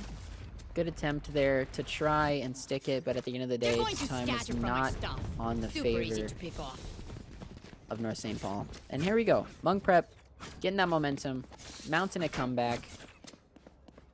Tide shifting, and once again, we have another extremely close game. For sure. Looks like they're actually not opting for A quite yet. Looks like it might be a B push this time, with the majority of North St. Paul's players on A. I need to blow something up. Guns have evened out. Get out Might of be my up to way. Trice to stop this momentum here. But Rux has knives out. It's scary. Grenade! Gotta make decision. Fight or run. And it looks like he's running. Pink Shell's coming out, hoping to delay Monk Prep a little bit. Sage Wall goes up, however. Bassic is going to start Spike planted. planting. Rux is going to get one. I only heard one knife go out, and Daniel gets dropped. Last player There's standing. another one. Silent goes down. Key players are out. Gemba, however, is going to get one. The tap's looking good on paper, but Drowsy is going to finish it. 1 round away from tying it back up with North St. Paul. The attack is just unrivaled. It seems neither of these teams can play defense very well. Yeah, it really looks like it's Rux's strong suit here. He's performing time and time again with every gun imaginable. 24-12. My goodness. Kangaroo's over here, though. Look at him. 21-10. Definitely contender for that key player spot. But it's just falling out of North St. Paul's hands here. They don't really have the economy. Gotta save. And Monk Prep is rich. And once again, Rux pulling another first blood. The All-Stars can only do so much at the end of the day. Valorant is a team game. Kangaroo's gonna get one onto Drowsy, making it an even 4v4. Rux going up against 2 on the stairs to rafters. And he drops down if you step back a little bit. Oh my gosh. Drop Silent on the flank.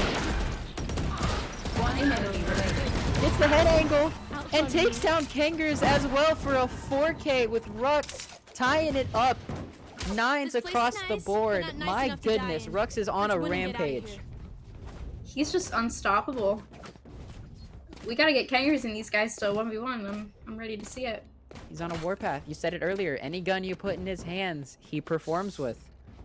Yeah, we saw him with the sheriff, the marshal, the op, knives, vandal. Give him a pistol even. Like, it doesn't take much with this guy. Like what I'm seeing, going for another comfortable A push. Hangers does have ult here though. Can delay this push entirely, stop the util. That ult can only do so much though, you know. Util stops, but that doesn't stop the W key from coming in with this Mnvl squad. For sure, but you know, disabling some of Rex's dashes, you know, he might get stuck in a spot where he shouldn't be. We've got Silent moving around on B. Looks like Mnvl's not fully committing to A. Go, go, go. Trying to playing with their food a bit. Drowsy picking up Gemba. And just like that, it's back to being an A push. You think they're going off site. There they are. Daniel's gonna take down Rux, key player out for Mnvl. Spike See if no planted. St. Paul can do anything here. Kangers is gonna unfortunately go down, but is still able to be revived. Do you hear that Neon ult coming out? She's on the flank. Last player standing. Oh, Drowsy crab too! The showstopper. Silent's gonna take down Mihawk. That superior Still? movement coming out. Take this. Still has his ult Go, up. go, go. That utility, but it's gonna get grabbed through the box. And there we go. 9-3. Mnvl coming back. 7 straight round wins in this second half here. My goodness. Yeah, these guys are insane, and like I said, these are two really good teams that can hold it down. And Skep was even saying, you know, pre-show that Mnvl is kind of underrated, you know, definitely a really solid team that's definitely up there, but kind of slept on, and they're proving that. Yeah, they're proving everyone wrong today here. Looks like Scythian's getting the off this time around. See what he can do with it. Couple people pushing up on the belt, looking like another A push for Mnvl. It's working out well for them so far. No need to switch it up. If it ain't broke, don't fix it. Right here. Gemma's gonna take down 2 with the sheriff, however, though. Gonna drop. Takes down Rux. 1 enemy remaining. Takes down 4. Gemba's ace! It's on the table on a silver platter right here. Misses the shots. But now he knows exactly where Silva's at. Tries to get the pre-fire with the sheriff. Comes on the flank. Kangers knows. Come get your ace, buddy. He's just hanging right there. Come on! Yeah! No! Kangers had to take it from him. At that point, I would have done the same. Honestly, Gemma, I feel like though. that's an acceptable scenario, though. You got the game back up to being tied. Yeah, exactly. There's hope for North St. Paul once again. See, this is the thing, though. You know, as soon as Rux went down, North had the green light to just go ballistic there. For sure. Gemba really surprised me there. I didn't expect that kind of a play out of him, but he did amazing. Nowhere to There's run. another A push for Mnvl. Looking, saying, you know what, North, you got lucky that round. We're gonna get you this time. Ruck's gonna get an opening kill onto Trice. For the 100th time today, he's got first blood. He's got 3 on him. Here. That's so old. Scythian with the jumping Vandal shot's gonna take down Kangers. You will not kill my ally. Baxter's gonna plant the spike in an odd spot. I don't think I've ever seen it planted over there before, honestly. Yeah, I think it was just a bit of fear. But once again, it's just our Sage and our Viper, and they always confirm the round here. See what's down or loud here. He's got full util. Take this. Got that superior movement coming out here too. and Mihawk with what looks like a red dot coming out of their mouth there. We can see their vision now. Is this a new spectator tool? I'm out of here. I think it's an option. I think it's always been there though. I have never seen that before. That's new. All right, that's interesting. Yeah, it lets you see like their line of sights. It's pretty cool. Here we go. Looking at the scoreboard, got Rux putting a beating onto North St. Paul here, going 31 and 15. Closest teammate to him is Vastic, going 13 and 15. 11 to 10. Who's gonna secure match point here? Here we go. Still trying to hold B. Silent Aloud being the only one who can really move quickly from B to A, so it makes sense that they're the lone defender of it. But Hmong Prep just trying to get a win based off their A push here. They got spotted, just barely missing their shots with the Viper wall. Tries getting a pick on Rux, but gets shut down quick. Rux doing so good at hitting those little angles there. Scythian gonna get one with the op. Drowsy gonna take down Kangers. It's 4 on 2, and Sova is 1 health. Silent or Loud coming for damage control, but I think there's too much damage that's been done. Yeah, I don't know. You know, you've got Daniel here, basically 1 HP, 1 hit, he's done for. And there it is. Rux takes him down. Silent has to deal with 3 full health opponents. 1 half health gets dropped by Scythian, however. And Hmong Prep take it 12 and 10. They just need 1 more round, and they win this game. It's close. It's there. I mean, victory is in Hmong Prep's sights, and then this round is really important to them because I don't think you want to get into an overtime with these guys. I'm afraid that we might have another situation like we did last time where we just struggled so much on the other side and without the economy factor. But I mean, looking at North St. Paul's bye here, it's a little forced. It's the only thing they can do in this scenario. They gotta put all their chips on black. They need to win this round to stop Hmong Prep.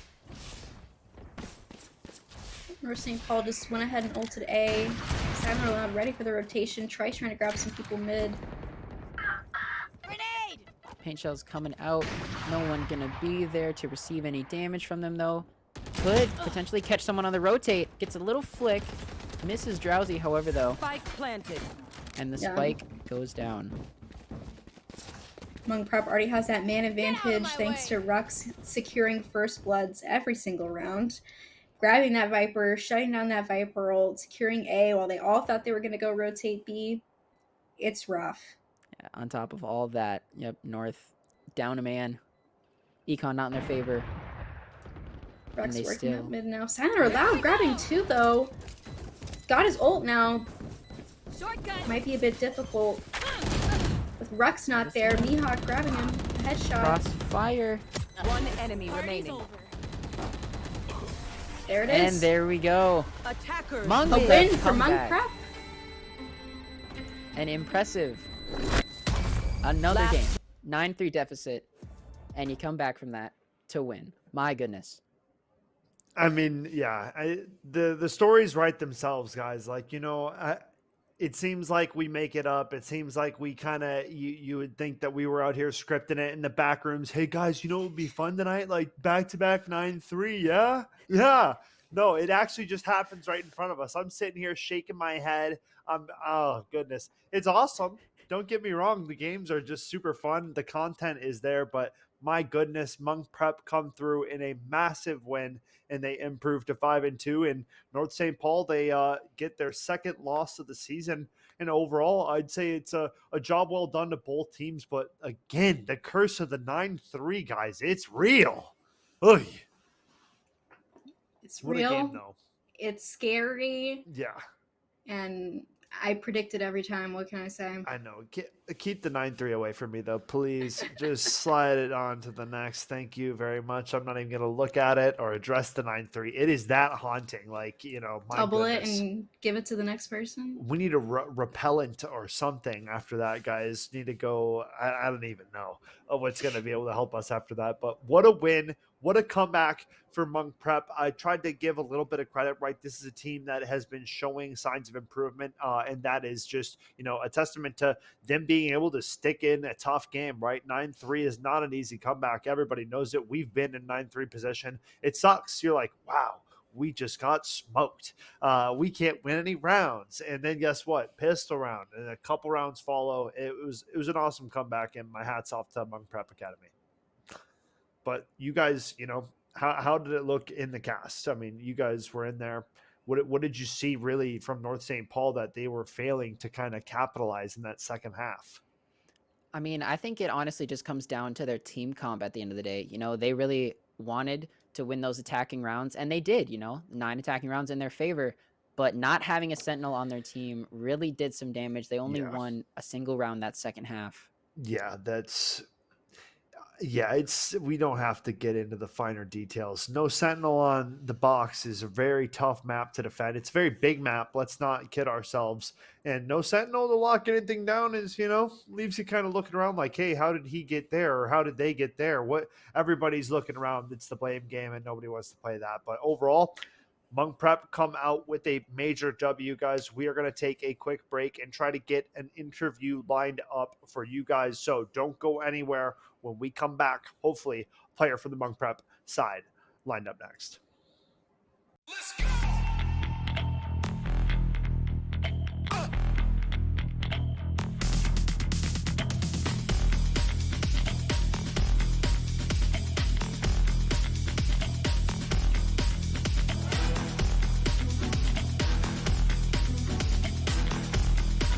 He just draws it out a lot more. Yeah.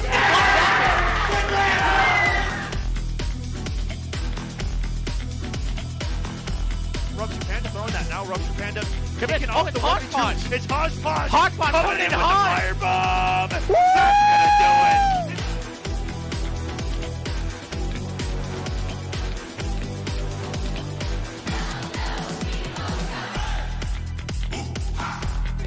Can't allow a freebie like that to close out a game that's been as tight as this one. The shot! Not gonna land it. The rebound denied! Are you serious?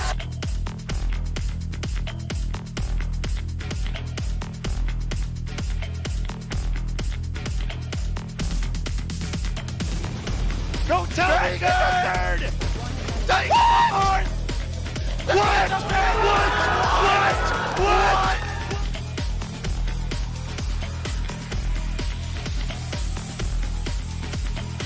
Wait, he might. Wait a second. Oh my goodness. He had to. What? What? From what? He's running out of mana. But he's still bumping him.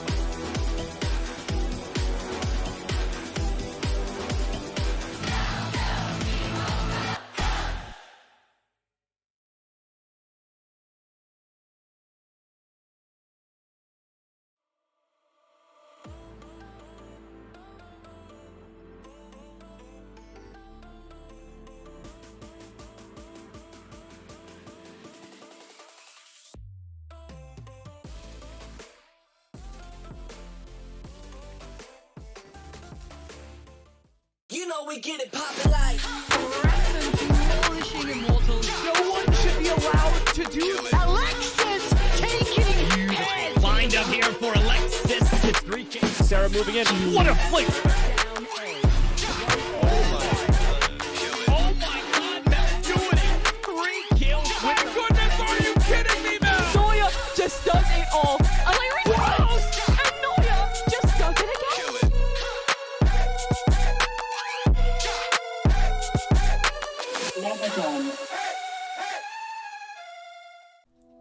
Here at Concordia St. Paul, you will have the opportunity to earn a degree, make lifelong friendships, and play a game you love on an esports scholarship. For more information, visit csp.edu/esports.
Welcome back to the Mnvl Valorant stream, guys. Skep had to take an early step out, so it's just going to be me and MCAT here closing it out with some questions. We got an interview here from the Hmong Prep team. We've got Vasic. First off, I want to say good job on the game. GG's all around. You guys played a tremendous game. How are you feeling? Thank you, first of all. Honestly, right now, currently, and I speak this for the whole entire team, I think we're just pumped with the adrenaline. With the 9-3 curse, especially. Like, we're just very excited. And we're trying to learn better from our mistakes. And definitely for state, if we're going to state, we'll be better than before. We're just always going to build up on us. You know, as a team, we're not also a team, but we're also a family. You know, like we're also a family. I like this. I'm loving it. Yeah, that's a really good opening statement, honestly. So I want to ask the first question here. You know, you guys were looking like a really solid unit. That 9-3 curse, you know, really worked in your guys' favor that second half. So who was leading the comms? In all honesty, I think it was kind of collective, you know. On our team, it's more of a collective point of view. If a strat is going to work, we would pitch it out and we would see if we like that idea or if we would not like that idea. And if most of us, majority of us agree, then we'll do that strat that person suggests. I'm loving the teamwork. MCAT? Yeah, for sure. I mean, you were saying earlier you guys are like a team, which definitely pulls at the heartstrings. How sweet, how cute. So I was just wondering, do you guys warm up together? Do you guys have kind of like a pre-game routine? Like, what gets you guys in the zone? What gets us in the zone is just being in call with each other. Like, whether if it's like a different type of game, if it's something else, like just going to a deathmatch or something else, like listen to music, singing together. I think that's what just gets us into our kind of vibe, into our kind of mood, put together, you know. Hmong Prep choir moment? Is that what I'm hearing? You guys sing together? Yeah, here and there. I like that. Okay. All right, Vasic, we got one last question here for you. So you guys' win today puts you at 5-2 on the season. You've got one more regular week left of play, and then you're looking pretty good for state, honestly. So who do you think your biggest competition is going into this last week here? We actually have a couple in mind, actually. Number one is Minnetonka. Number two is AVHS. And considering North was very close to us, we'll put North up there too. Yeah, for sure. Got to give them some respect. Well, thank you so much for playing your heart out and winning with your family. It was very exciting to watch, very exciting to cast. But with that, the stream is going to come to a close. We'll see you guys next Wednesday at 5 p.m. CST for the last week of the regular season. And a big thank you to production, our sponsors, and everyone who makes this happen, and folks at home. Thank you for tuning in and watching. We'll see you guys next week.